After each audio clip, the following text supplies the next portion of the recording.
October 29, 2018. We are at Soekarno-Hatta International Airport in Jakarta, Indonesia.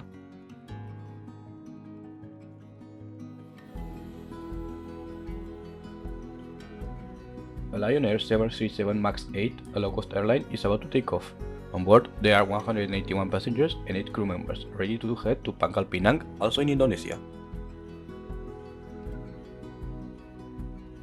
The events triggered by this flight would claim the lives of more than 300 people and shake the aviation industry.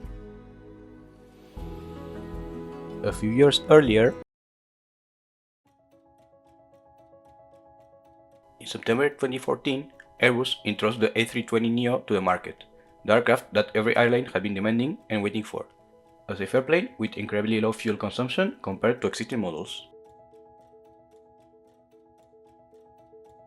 This announcement caught Boeing by surprise, as the development of its competing aircraft was still far from complete.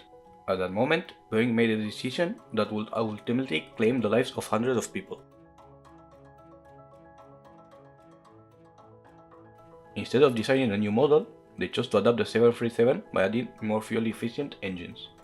However, these engines were larger and heavier, altering the original configuration of the plane and its center of gravity.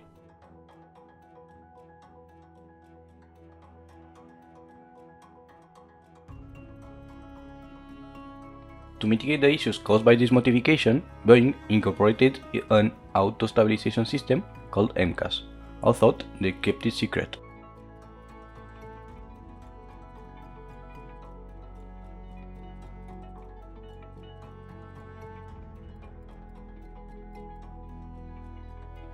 Finally, in 2016, Boeing launched the 737 MAX. The main advantage of this model was that it did not require new pilot training, which was appealing to airlines as it saved time and simulation costs. Thousands of units were sold, all equipped with the MCAS system, which pilots were unaware of.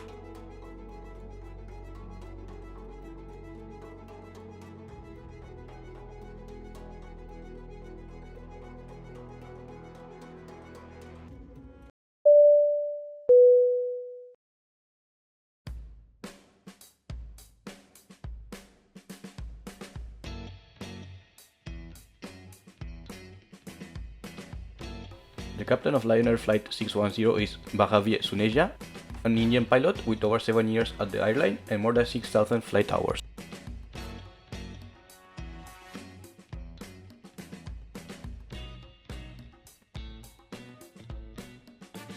By his side is the Indonesian co-pilot Harvino with over 5,000 hours of experience.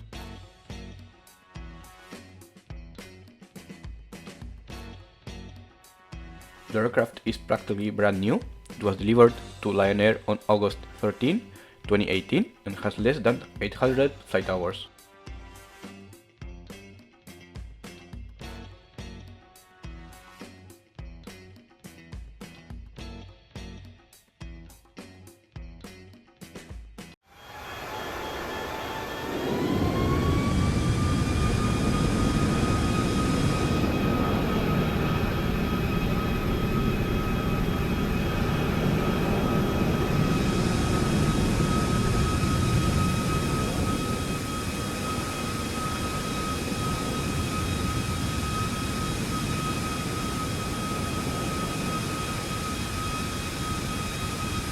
At 6:20 in the morning, Flight 610 begins its takeoff roll on runway 25 left.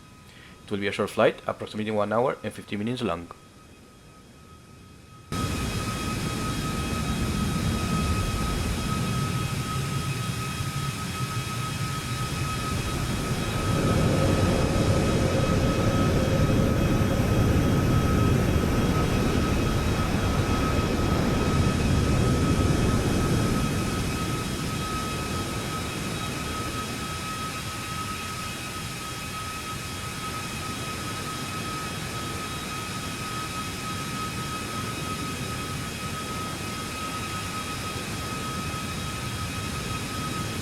The aircraft ascends westward, making an almost complete turn to align with its final destination.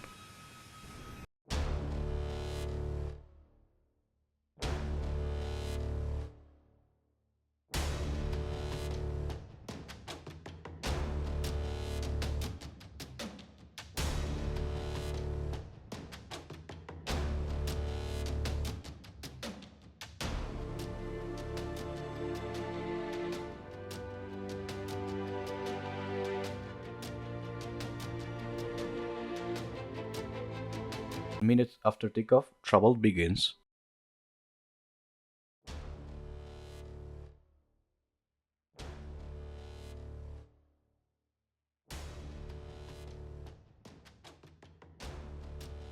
During the climb, a low speed warning is triggered in the cockpit. The captain, noticing the alert, comments that while the warning is active, it doesn't seem to reflect the reality. He mentions that the pitch angle is incorrect and asks for corrections, though he admits he doesn't understand what's happening. At that moment, several alarms begin sounding in the cockpit as the MCAS system, unknown to the pilots, activates. The co-pilot asks if there is an issue with the vertical stabilizer as the aircraft is being aggressively pushed downward. The captain instructs him to raise the nose of the aircraft.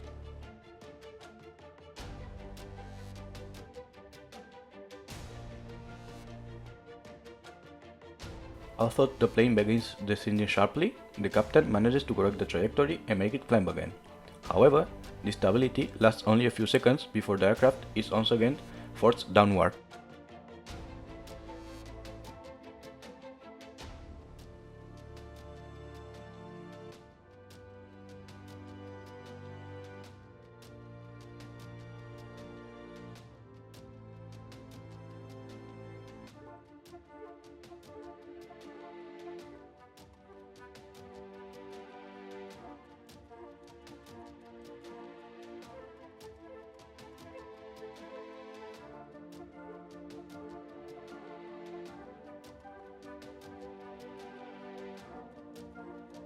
This cycle of descent and correction repeats several times until the plane finally crashed into the sea.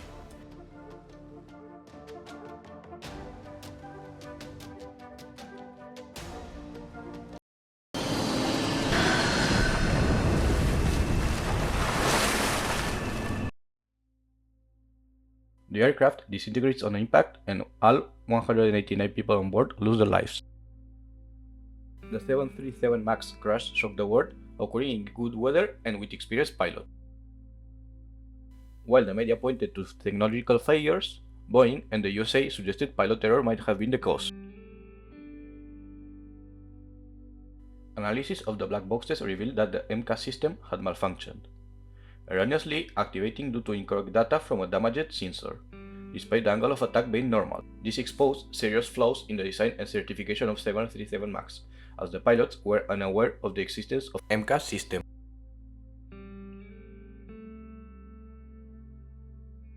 As a result of the accident investigation, Boeing issued a series of directives for pilots, informing them about the MCAS system and detailing procedures to follow in the event of an uncontrolled nose-down situation. Advised deactivating the automatic stabilizer trim system and applying manual trim.